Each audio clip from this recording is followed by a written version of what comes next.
کراچی میں امیر جماعت اسلامی حافظ نعیم الرحمان news conference کر رہے ہیں. 22 میں جو سیلاب آیا جس میں پورا میہر اور دادو اور وہاں سے لے کر جو بلوچستان کے ریلے اندر آتے چلے گئے اور یہاں ٹھٹا تک سب ڈوب گئے تھے، اس وقت بھی یہ بتایا گیا کہ بھائی جو کام آپ کے کرنے کا ہے وہ تو کیجئے.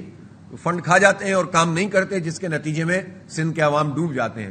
تو ان سندھ کے عوام کے نام پر، سندھ اور مہاجر کے نام پر سیاست تو یہ دونوں پارٹیاں کرتی ہیں، لیکن دیتی کچھ نہیں ہے سندھی عوام کو، اور اس کے نتیجے میں لوگ ڈوب جاتے ہیں. بلکہ اللہ معاف کرے، یہ تو وہ لوگ ہیں جو شاید اس کی تمنا کرتے ہیں کہ لوگ ڈوبیں گے تو ہمیں مزید فنڈ ملے گا اور یہ مزید کھائیں گے اور مزید لوٹیں گے. تو یہ جو لوٹ مار کا نظام سندھ حکومت نے قائم کیا ہوا ہے، یہ کشمور سے لے کر کراچی تک یہ پورا سسٹم کام کر رہا ہے، اور اس سسٹم کو تحفظ ظاہر جن لوگوں نے دیا ہوا ہے وہ سب جانتے ہیں. اس لیے ہم یہ سمجھتے ہیں کہ یہ بہت خطرے میں اس وقت صوبہ سندھ آیا ہوا ہے.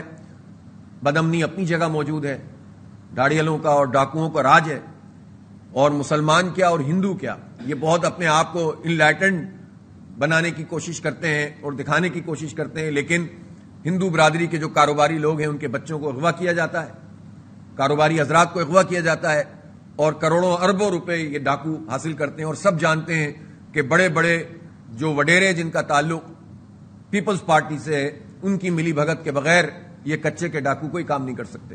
لہذا کرپشن اور لوٹ مار اور عوام کو لوٹنے کا اور اغوا برائے تاوان کا یہ پورا دھندا ہے جو سرکاری سرپرستی کے بغیر چل نہیں سکتا.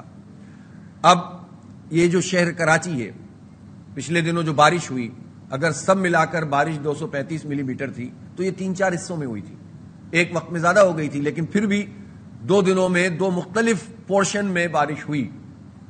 اور لیکن اس بارش میں جس طرح سے پورا شہر ڈوب گیا اور اربن فلڈنگ آ گئی اور لوگ راستوں میں پھنس گئے، خواتین پھنس گئے، بچے پھنس گئے، رات 12 بجے تک، 1-2 بجے تک لوگ اپنے گھروں کو پہنچے ہیں.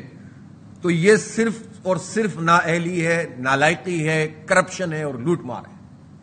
ورلڈ بینک سے پیسے ملتے ہیں، کھا جاتے ہیں، اور بہت سارے ہمارے ٹیکسوں کے پیسے ہیں. اہل کراچی ہیں جو سب سے زیادہ ٹیکس ادا کرتے ہیں. پاکستان میں 42% انکم ٹیکس کراچی کے لوگ دیتے ہیں.